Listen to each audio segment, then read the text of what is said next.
Bonjour à tous et bienvenue dans Jusqu'à nouvel ordre pour explorer notre rapport au monde. Dans ce podcast, mes invités ouvrent le champ des possibles en nous aidant à comprendre les mécanismes de l'ordre établi et ainsi à clarifier les enjeux de place, de rôle et de pouvoir dans nos différentes sphères de vie. Pourquoi se laisse-t-on assigner à une place ? Que nous enseigne l'histoire à ce sujet ? Par quel stade sont passés ceux qui ont questionné un ordre établi qui les ralentissait ? Je suis Laurence Bally, initiatrice du projet Conscience et Progrès qui regroupe ce podcast, mais aussi des ateliers et du coaching individuel pour clarifier son rapport à l'obéissance et à l'ordre établi. Convaincue que seule la connaissance et la conscience permettent une véritable liberté de choix, je vous retrouve toutes les 3 semaines pour un nouvel épisode avec des personnalités éclairantes. Pour être informé de la publication de Jusqu'à nouvel ordre, abonnez-vous sur votre plateforme de podcast préférée.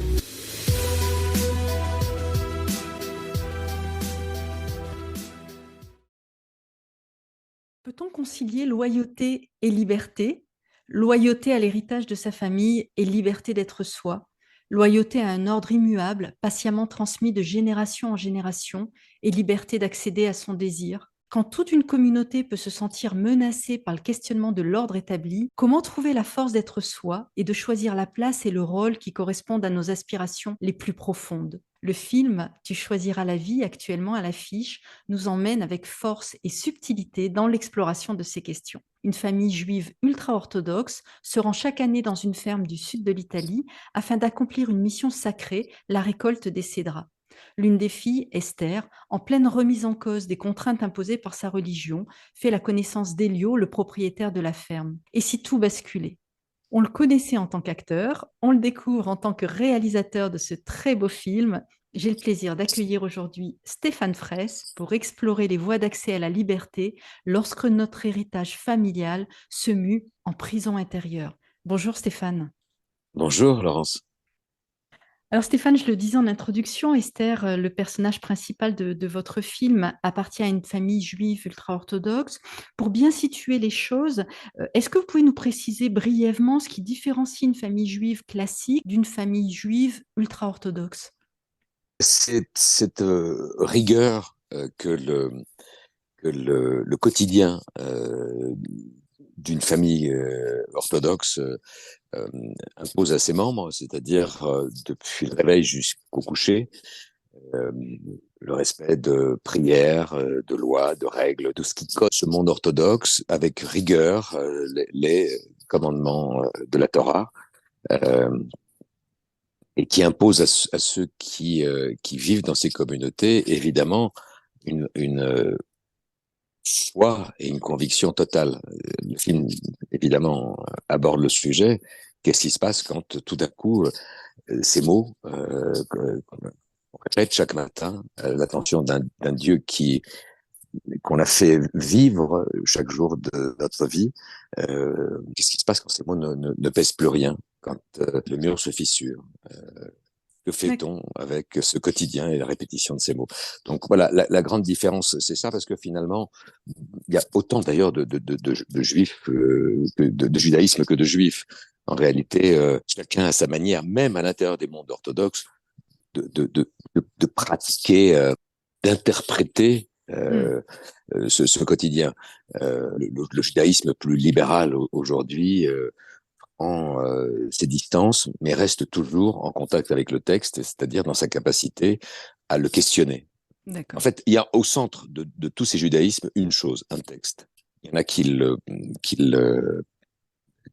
questionnent et qui prennent leur distance, donc un judaïsme plus émancipé, je dirais, et Oui. puis il y a ceux qui considèrent que ce qui a été donné est toujours d'actualité et doit être respecté scrupuleusement. D'accord, ça permet de situer les choses. Ouais. Alors, à quelle place est vouée Esther au sein de cette communauté, l'héroïne ? Esther, c'est une jeune fille qui a la foi, une jeune fille qui a toujours, qui est née dans ce monde-là, qui ne s'est jamais posé la question de savoir où se trouvait, où aurait pu se trouver sa place autrement que dans ce monde-là. Et pour une raison que je ne cherche pas à expliquer d'ailleurs, parce que je trouve qu'il y a beaucoup de choses qui ne s'expliquent pas. Euh, Justement, cette foi va se, fissurer. Je reprends le mot. Elle va se retrouvée fragilisée sur le chemin qui la ramène régulièrement de son travail vers chez elle par un film elle voit. Je raconte assez mal mon histoire d'ailleurs. Sur le chemin qui la ramène chez elle, le bus s'arrête régulièrement devant un cinéma. Ce jour-là, le bus Mm. est en panne. Elle va rentrer dans le cinéma et elle va avoir une espèce de rencontre avec ce monde qu'elle ne connaît pas et elle va aller dans un mécanisme de re-questionnement de sa place dans cet édifice, dans cette structure. Et elle ne trouve plus de raison de placer les mots qu'elle mettait dans sa bouche régulièrement, quotidiennement, avec enthousiasme et évidence. Et, euh, et le film pose effectivement la question de savoir qu'est-ce qu'on fait de sa vie quand cette vie n'est plus cette vie qui est encadrée, je dirais, comme elle l'est pour Esther, ne s'impose plus avec évidence. Elle a Ouais. toujours la foi. Pour moi, elle n'a pas perdu sa foi, mais cette foi est en train d'étouffer dans le périmètre dogmatique de cette famille. Mm. Oui, alors les personnages sont tous très attachants car chacun obéit au fond à une forme de loyauté, pour la plupart à la tradition et à l'ordre établi, et pour Esther, de loyauté aussi à elle-même. Alors sans nous dévoiler évidemment tout le film, hein, est-ce que vous pouvez nous en dire un petit peu plus sur cette loyauté justement à elle-même? Vous avez déjà un peu esquissé les choses, mais... Oui, oui, c'est toute la difficulté. Comment fait-on s'arracher à quelque chose qui vous a construit sans faire le deuil de choses qui vous ont construit. Et c'est très compliqué. C'est pour ça que beaucoup de gens qui sont dans la situation d'Esther et qui perdent leur repère, qui ne réussissent plus à donner du sens Mm. à la vie qu'ils sont en train de vivre, euh, souffrent énormément parce que c'est pas si facile que ça de s'arracher à ce qu'on vous a donné. D'abord parce que c'est fort. L'enseignement qui accompagne la rigueur de cette vie au quotidien est puissant. C'est pour ça d'ailleurs que beaucoup de ces êtres-là ne l'abandonnent pas de manière, comment dire, radicale. Oui. C'est assez paradoxal d'ailleurs. Une des institutions une des premières institutions qui a aidé les sortants de ces mondes orthodoxes à traverser et à rentrer dans le monde laïque, dans une société séculaire, cette institution qui s'appelle Hillel, très paradoxalement, se réunit le vendredi pour accueillir Mm. ces fidèles qui pourtant ont quitté de manière douloureuse souvent le monde religieux, parce que parce qu'on ne peut pas tout abandonner, parce qu'il y a une partie une partie d'elle qui est dans le corps pleine et riche aussi de ce qu'elle a reçu. Mais c'est très difficile à expliquer en réalité. Il y a aussi une partie d'elle qu'elle ne connaît pas, mais qui était encore sourde quelques semaines avant qu'elle ne fasse ce voyage en Italie, qu'elle ne rencontre ce personnage d'Elio. Il y a une partie d'elle qui commence à étouffer. Il y a une partie de cette femme qui sent que le poids de ce qu'elle reçoit est beaucoup trop lourd sur ses épaules, que, que sa vie l'attend ailleurs et voilà, elle va chercher la voie, le comment s'arracher à ça. Mm. Mm. Et d'où tire-t-elle? Oui, Et pour répondre à la loyauté, c'est une très bonne oui, question parce qu'en réalité, euh, euh, puisque je fais beaucoup de débats dans les projets, après les projections de mon film un peu partout où je passe en ce moment, oui. je me rends compte qu'il y a un mot qui revient très souvent, c'est le mot culpabilité. Comme si ceux qui avaient, comme Esther, et il y en a tous les soirs dans la salle, comme Esther, trouvé le courage, la force de s'arracher à quelque chose qui n'avait plus sens pour eux et qui les empêchait d'avancer, euh, les avaient continué de les étouffer par un sentiment de culpabilité très fort, comme si ce qu'on leur avait donné, ils le piétinaient. Oui. Et le dilemme et le combat qu'elle livre avec elle-même est centré justement sur comment ne pas faire de tort à ces gens qu'elle a aimés, mais qui, sur certains points, on va en reparler aussi, la position de la femme dans ce monde orthodoxe ne colle plus avec Oui. avec ce qu'elle entrevoit de sa vie demain. Mm. Et d'où tire-t-elle justement précisément cette force, Esther? Je pense qu'il y a des êtres qui sont plus armés que d'autres Mm. à s'émanciper. Je vois quand j'écoute aujourd'hui et hier et demain des gens que je rencontre et qui me racontent leur destin, je me rends compte que ce sont souvent des gens qui ont cette capacité en eux à pouvoir s'arracher, à trouver le courage de le faire quand d'autres ne l'ont pas. Dans mon film, il y a la sœur d'Esther, par exemple, qui, je pense, touche du doigt à la préscience de ce que pourrait être sa vie si elle s'arrachait à ça, mais qui n'est peut-être pas faite pour ça. Puis après, il y a tant d'éléments sur une vie. Moi, ce que j'aime, et c'est pour ça que j'ai été placé cette histoire en Italie, parce qu'elle n'a rien à faire là-bas. Elle n'a jamais accompagné sa famille pour cueillir ses citrons.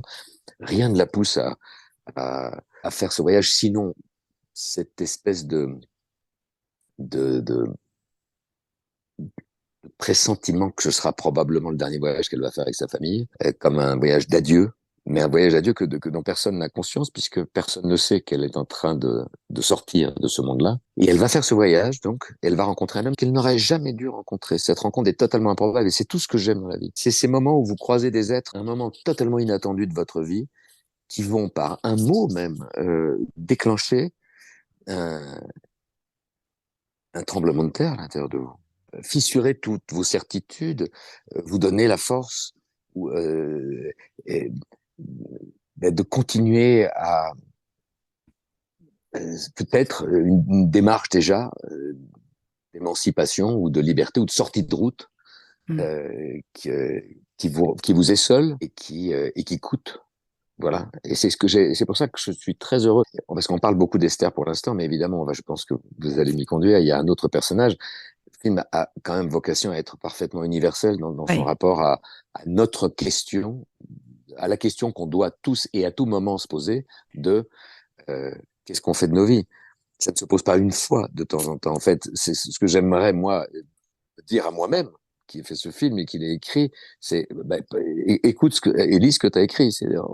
Remets-toi autant que tu peux dans une situation d'inconfort, de questionnement en tout cas, de sortie de route en réalité. Et j'aime ce que je fais dire à Esther, c'est-à-dire que la sortie de route, pour moi, c'est encore la route. C'est-à-dire l'interprétation, la capacité à relire à chaque instant, lire et relire à chaque instant le chemin qu'on parcourt.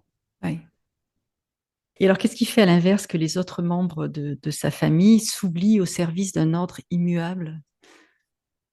Parce que cet ordre, d'abord, il est puissant. Le texte est fort. La Torah, la Bible, l'étude du texte est très enivrante.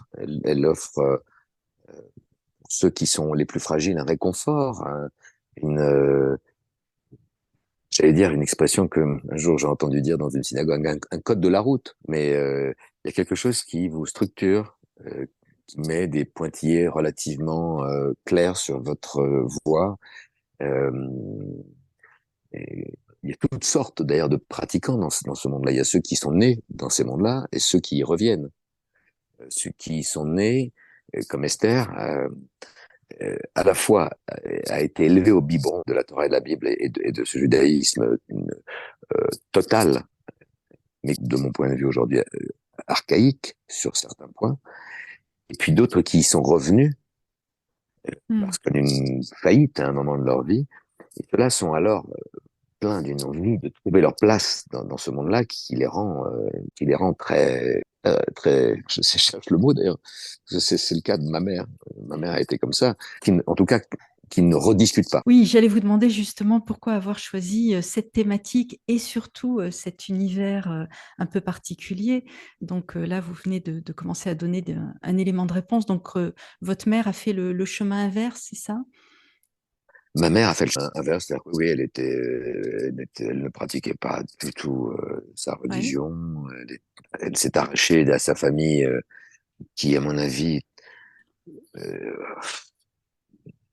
charriait quelque chose de lourd sur les lendemains de la Seconde Guerre mondiale avec les drames et les exactions que la famille de ma mère a connues. Et donc, en fait, elle a cherché le premier prétexte pour partir, je pense. Et la rencontre avec mon père très tôt, elle était très jeune, a été un formidable moyen de s'ouvrir à une autre vie, mais elle a manqué jusqu'au moment de sa séparation avec mon père de quelque chose qui était un besoin de spiritualité, des êtres qui sont comme ça appelés par une force, une, un besoin mystique de la vie, et elle s'est donnée complètement. Elle a rencontré donc une mouvement, on appelle le mouvement Rad, qui est un mouvement donc, issu d'une variante du judaïsme qui est né au XVIIe siècle, XVIIIe siècle, et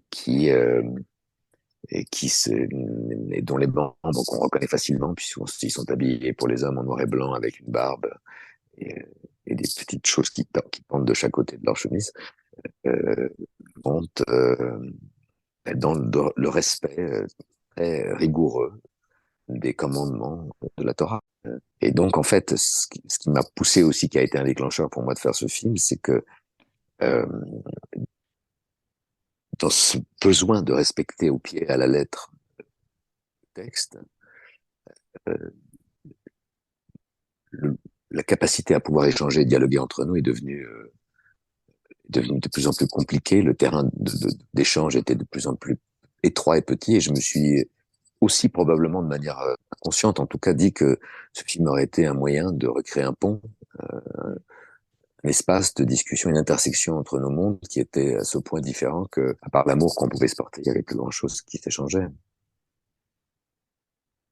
Et c'est la crainte d'Esther, d'une certaine manière. C'est-à-dire, à mon avis, Oui, elle aime son père. Son père lui a donné beaucoup. Il lui a donné une forme de morale, de regard sur le monde. Euh, Finalement, j'ai pas voulu stigmatiser ce personnage du rabbin dans l'histoire. Je voulais pas ça c'est montrer très clair. Ouais. j'ai pas voulu montrer les religieux comme des êtres aveugles à tout ce qui les entoure. Il y a une sensibilité aussi chez ces gens-là. Il y a une sensibilité et une intelligence aussi, mais en même temps, cet cet attachement au texte de manière rigoureuse comme il l'est, voilà, les empêche de voir que tout près d'eux, leur enfant est en train de glisser, de Oui. perdre pied. Mm. Il n'y a pas d'échange. C'est assez étonnant. Moi, je les ai connus, je les connais, ces mondes-là. Il y a beaucoup de chaleur, hein, mais d'une certaine manière, il y a de la joie et il y a quelque chose qui chaque fois me laisse, qui me laisse un poids, une angoisse Oui. dans, dans la place que l'homme et la femme occupent déjà dans ce monde-là, dans leur rapport très peu tactile et charnel que les êtres ont avec les autres, dans les mondes, je parle réellement orthodoxe, hein, Oui, oui. et, et, euh, et voilà, et donc il y a quelque chose qui chez moi a été trouvait pas sa place. Moi, je me suis très vite éloigné de ma mère quand elle est rentrée dans cette pratique extrêmement intense, et enfin éloigné en tout cas, pas éloigné, mais je me suis senti là, loin d'elle. Voilà, Mm. je me suis Mm. éloigné. Le temps et sa vie, et ensuite son voyage et son départ pour Israël où elle a vécu jusqu'à pas finalement à participer chaque jour un peu plus à nous rendre trop souvent étrangers l'un à l'autre. Mm. Et quel sens vous donnez maintenant, du coup, avec tout ce recul justement sur la démarche de votre maman? Mais je la respecte. La respecte. Elle a fait tardivement un travail sur elle-même qu'elle aurait pu faire plus tôt. Un travail de rencontre, de tentative de rencontre avec elle-même. Elle a essayé de s'émanciper au fond, de s'arracher un peu à tout. Malheureusement, elle s'est arrachée à beaucoup de choses, y compris à ses enfants à un moment. Et en même temps, moi, je ne lui en veux pas du tout parce que c'est ce que je disais, il y a quelque chose qui coûte dans cet arrachement, Mm. qui est parfois douloureux, égoïste, mais qui passe par cette violence-là faite à ceux qui vous entourent. Je lui en veux pas du tout et je pense même que l'être que je suis aujourd'hui lui doit au moins euh, cet état, au sens le plus positif du terme, de confusion dans lequel ma vie a été pendant un long moment, c'est-à-dire de questionnement, ne me laissant jamais en paix sous une forme, je dirais, traditionnelle de ma position dans ce monde-là, dans le monde juif, et dans le monde tout court, en réalité, puisque Oui. Donc, qu'est-ce que je cherche à dire par ce film? C'est il n'est jamais trop tard pour, à un moment, se débarrasser de ce qui n'est pas pour nous, de cette transmission qui a été ou faite de manière lourde et pesante, ou alors pas faite, comme ça a été du côté de mon père, puisque mon père, mes deux parents étaient cachés pendant la guerre, et mon père, Ouais. lui aussi, a vécu la Shoah de manière extrêmement violente en perdant son père à Caen, et donc lui, c'est le contraire, lui, c'est le silence total. Dieu s'était totalement disqualifié à ses yeux. Et, euh, et donc, en fait, voilà une transmission qui s'est faite dans le non-dit, dans le tu, au silence. En réalité, en prenant cette position, en allant chercher ce dont elle avait besoin et qui lui avait pas été donné ni par ses parents, ni dans son mariage, elle a fait des dégâts collatéraux. Mais je pense que on passe par là pour se trouver sa place. Et ces dégâts collatéraux, finalement, nous ont permis à ces enfants de se poser les questions de notre histoire, de notre appartenance à cette histoire, de ce qu'on devait en faire, de ce qui était la nôtre et ce qui n'était pas la nôtre. Mais cette question se pose finalement pour tout le monde. Vous pensez pas? Ah ben complètement, complètement. C'est Voilà, ça je pense justement pour qui est tout le monde. magnifique dans ce film.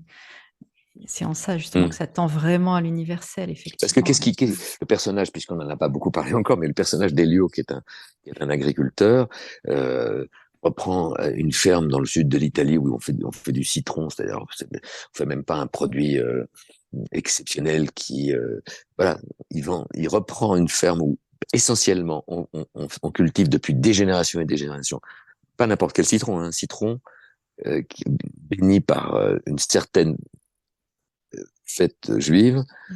Et sur cette terre, depuis des générations et des générations, des juifs religieux, respectueux de ce qui est écrit dans le Talmud, viennent chercher ce citron, puisque dans le Talmud, il est écrit que Dieu aurait demandé à Moïse d'envoyer des messagers pour récolter ce citron et le ramener sur la terre de Canaan. Et donc, en fait, euh, ces gens-là, qui ne sont pas juifs, mais qui chaque année voient débarquer au mois d'août pendant 2, 3 semaines cette population juive orthodoxe, ben, survivent déjà en vendant ces citrons, parce que c'est des citrons qui peuvent se vendre jusqu'à 30 euros pièce. C'est des citrons particuliers, c'est des cédrats. Et il s'est installé entre eux et les familles juives qui viennent une forme de respect Mm. moral, de, de loyauté, puisque le mot est très juste, euh, parce qu'il serait presque assez facile de trafiquer un peu les citrons pour donner l'impression qu'ils sont cachers, c'est-à-dire conformes à ce que la loi demande. Et finalement, ils le font pas. Il y a quelque chose d'assez beau qui se joue. Et ce garçon Elio, donc, a son père qui meurt trop tôt, et les études d'art, de beaux-arts qu'il a commencé à Rome, vont s'arrêter, et il va reprendre la ferme. Et il se trouve, et lui, comme elle, se trouve deux empêchés, je dirais, Ouais. de continuer leur vie, la vie probablement à laquelle ils étaient destinés ou ils sont destinés. Des êtres qui sont otages, esclaves d'un poids qui est trop lourd pour eux. Mm. Comment on s'en sort, comment on s'en arrache. Parfois, voilà, la rencontre totalement inattendue, hein, et moi je trouve très bouleversante de ces deux êtres, peut être le déclencheur. Et nous manque parfois. C'est pas facile Non, c'est pas facile. Et c'est ça qui est magnifique d'être justement libre. non, non. Et c'est vraiment ça qui est magnifique dans le film. Oui. Mm. Ouais, c'est pas facile d'être libre. Non. Et alors justement, est-ce qu'on peut, selon vous, conserver une certaine liberté intérieure lorsqu'un ordre établi, quel qu'il soit d'ailleurs, hein, Oui. régit vos vies jusqu'à vous définir entièrement, en fait, hein, ce qui est le cas dans le film. Du père d'Esther, par exemple, Par ou de la exemple, famille. Oui. complètement, oui, tout à fait. Euh, Mais on pourrait retrouver ça dans d'autres milieux, je hein. je peux pas vous répondre puisque moi je ne suis pas je pense je pense qu'il y a les êtres qui ont la foi, et cette foi donne sens à tout ce que vous faites. Je pense que je pense que cette foi vous donne l'envie de vous lever, de bénir chaque matin ce Dieu qui vous rappelle à l'ordre pour ne pas fauter, pour ne pas sortir de la route, euh, qui vous rappelle à l'ordre de toutes les tentations qui peuvent s'offrir à vous. Mais dans cette évidence que votre place est là, je pense que voilà, les choses se. J'ai rencontré dans un débat récemment un homme qui m'a dit c'est marrant parce que je suis pas juif, je suis pas agriculteur, et j'ai l'impression que ma vie, elle ressemble un peu à celle d'un sortant qui est pas sorti. J'ai travaillé 40 ans dans une boîte qui était pas faite pour moi. Et chaque jour, je me disais demain, il faut que je me tire, c'est pas pour moi, je suis un musicien, moi. Il l'a pas fait. C'est très très bouleversant ce qu'il m'a Mm. raconté. Alors, c'est à lui en fait qu'il faudrait la poser la question. Oui, ça serait Comment on vit, intéressant. comment on vit 40 ans quand on aime le rock, comme il m'a raconté, un musicien qui avait l'air assez passionnant d'ailleurs dans son approche de la musique. Comment on fait pour se dire que demain, on aura le courage de se construire ailleurs parce qu'on en a besoin. Peut-être qu'il en a finalement pas eu assez besoin. Peut-être.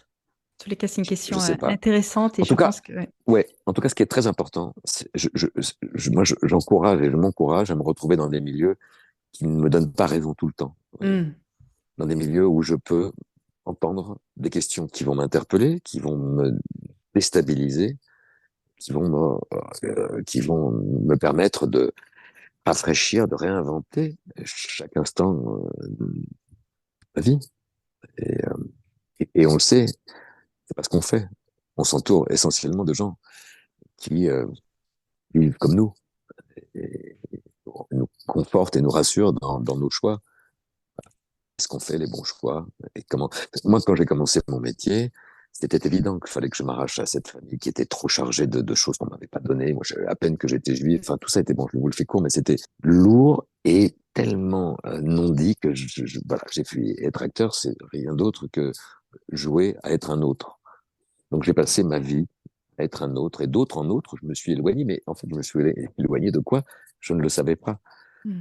Ce film, en l'écrivant, m'a révélé en fait le point de départ, c'est-à-dire une transmission qui n'avait pas été bien faite, pas totalement faite, même si je sais pas très bien ce que ça veut dire, une transmission bien faite ou totalement faite. En tout cas, un manque, un trou béant que j'avais fui, une partie de moi qui m'avait, voilà, que j'avais à combler. Et, euh, et à partir de ce moment-là, voilà. Mais j'ai fui comme beaucoup de nous fuyons parce que pas facile. On n'est pas, on n'est pas toujours armé ou psychologiquement ou la vie. Tout à fait. Voilà. Ouais. Trouver sa juste place, si tant est qu'on la trouve un jour, effectivement, Ouais, ouais, ouais. c'est jamais simple, hein, c'est clair. Ouais, ouais, mais on les voit Un les êtres chemin. qui rayonnent après avoir fait les bons choix. Je m'encourage et j'encourage ceux qui sont autour de moi qui voient le film à ça, c'est-à-dire à risquer aussi de choquer, de Ouais. faire souffrir, mais de préparer peut-être de la meilleure manière qu'il soit les générations qui viennent. Ouais. Très beau message. Je pense, Oui, en tout cas. oui, oui, complètement. C'est un très, très beau message. Alors, on approche de la fin de cette interview. J'aurais encore une question. Finalement, peut-on concilier loyauté à son héritage et courage d'être soi? Et si oui, comment y parvenez-vous?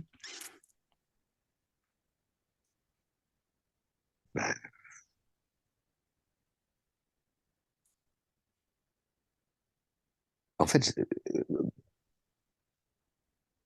je ne sais pas très bien euh, vous répondre parce que il est évident que chaque choix qu'on fait, chaque choix qui coûte qu'on fait, est pour certains une forme de trahison, une forme d'éloignement, une forme de rejet qui est pas toujours facile à comprendre. Euh, Moi, je sais que j'ai souvent dit à mes enfants, sans bien comprendre à une époque ce que ça voulait dire, faites ce qui est bon pour vous. C'est-à-dire qu'en fait, ce qui est bon pour vous, il y a aussi faites ce qui n'est peut-être pas bon pour ceux qui sont autour de vous. Hmm. Dans la mesure où ce que vous faites et qui est bon pour vous, vous aide à grandir, vous fait mieux grandir, vous permet d'être dans le sentiment, en tout cas, d'être à votre place au moment où vous le faites. Voilà, c'est un tiraillement extraordinaire que de vivre, de grandir et de vieillir. Parce que c'est de rester quand même attaché à ce qu'on nous a donné, parce que nous sommes issus de quelque chose, nous avons une origine, Et ce serait absurde et contre-productif de le nier et de ne pas le regarder. Au contraire, je pense qu'on commence à être soi-même quand on s'arrache à quelque chose dont on sait ce que c'est. Et c'est à ce moment-là que je pense qu'on peut donner quelque chose à l'autre qui lui-même ou elle-même va prendre à son compte, va réinterpréter, réinventer en fonction de ce qu'elle est, être un être singulier, unique, qui ressemble pas à celui qui le précédait, et qui va à son tour le transmettre. C'est le courage de savoir trier, filtrer, dire non. Voilà. Et ça se fait pas toujours facilement. J'en ai rencontré pour qui c'était une évidence, et d'autres, comme le film le raconte, pour qui ce sera beaucoup plus difficile. Mais je pense que cette liberté, ce choix de liberté, il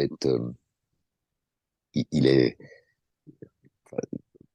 puisque vous avez vu mon film, je dis souvent le mot douleur, le mot coûter, mais en fait c'est un hymne à la vie, parce que je pense que c'est la vie qui est juste derrière ces décisions qu'on prend et ce sens qu'on essaie de remettre chaque fois dans nos vies. Moi, quand j'ai commencé à être acteur, ça avait un sens. Je savais pourquoi je voulais le faire. Je savais pas pourquoi je voulais le faire, mais je savais que je devais être là. 30 ans plus tard, ce sens s'est un peu émoussé, que je comprenais plus. J'ai commencé à écrire et là, j'ai commencé à trouver des questions, des réponses. Enfin, c'était un début de questions qui se répétaient sur le pourquoi je me mettais à écrire et qui me renvoyait à une partie, donc, comme je vous le disais tout à l'heure, de mon histoire, qui ne m'avait pas été complètement donnée. Donc, c'est ce que je dis souvent aux spectateurs, jeunes spectateurs qui assistent au débat ensuite après le film. Je leur dis, mais n'ayez pas peur de questionner tout le temps. De vous questionner et de questionner ce que vous allez user dans leurs questions, parce que c'est là que se trouve, je sais pas si elle se trouve encore la réponse d'ailleurs, mais se retrouvera en tout cas une autre question qui permettra à celle d'avant d'être dépassée. Voilà. Donc le sens comme boussole finalement pour naviguer entre loyauté à sa famille et finalement liberté d'être soi-même. En tous les cas, c'est ce que j'entends avec ce questionnement aussi. Oui, c'est vraiment un film sur la liberté pour moi. Et ce qui est beau dans cette histoire, c'est que en fait, ces deux êtres qui avaient perdu leur liberté et leur regard sur la vie qui les entourait. Ouais. Certains me disent, ouais, mais pour moi, c'est quand même un film d'amour. Oui, c'est un film où l'amour trouve sa place parce que deux êtres sont, sans s'en rendre compte, attirés l'un vers l'autre, l'un par l'autre, mais dans une quête d'émancipation. Et à partir du moment où les regards vont se lever l'un vers l'autre, à partir du moment où les regards se lèvent l'un vers l'autre, nous, on les regarde aussi avec un regard de tendresse et même de sensualité. Mm. On les trouve encore plus beaux. Donc, voilà. Ouais, les personnages sont vraiment magnifiques. Et les acteurs, d'ailleurs, éblouissants Ah oui, dans ce on film. pourrait en parler très longtemps. Ouais, Ouais, ouais, parce ouais, que bien sûr, j'ai eu la chance d'avoir deux acteurs virtuoses qui ont donné à ce film une sensibilité mm. rare pour un premier film qui va. Bon, à mon âge, quand je commence à faire ce film, j'ai pas envie de faire de compromis sur l'écriture, mais je ne sais pas ensuite ce qui va se passer sur la réalisation. Je suis très heureux et très chanceux d'avoir rencontré Mm. ces êtres sur mon chemin, qui m'a donné aussi profondément, généreusement partie d'eux pour ces personnages. Voilà pourquoi ce film est là. En tous les cas, ça sonne très juste dans le film. Donc, Mm. vraiment un très beau Ben, film. merci Laurence, merci beaucoup. Bah, écoutez, un très grand merci à vous, Stéphane, hein, pour l'évocation de ces questions universelles et non moins sensibles qui traversent votre film. Donc, Tu choisiras la vie.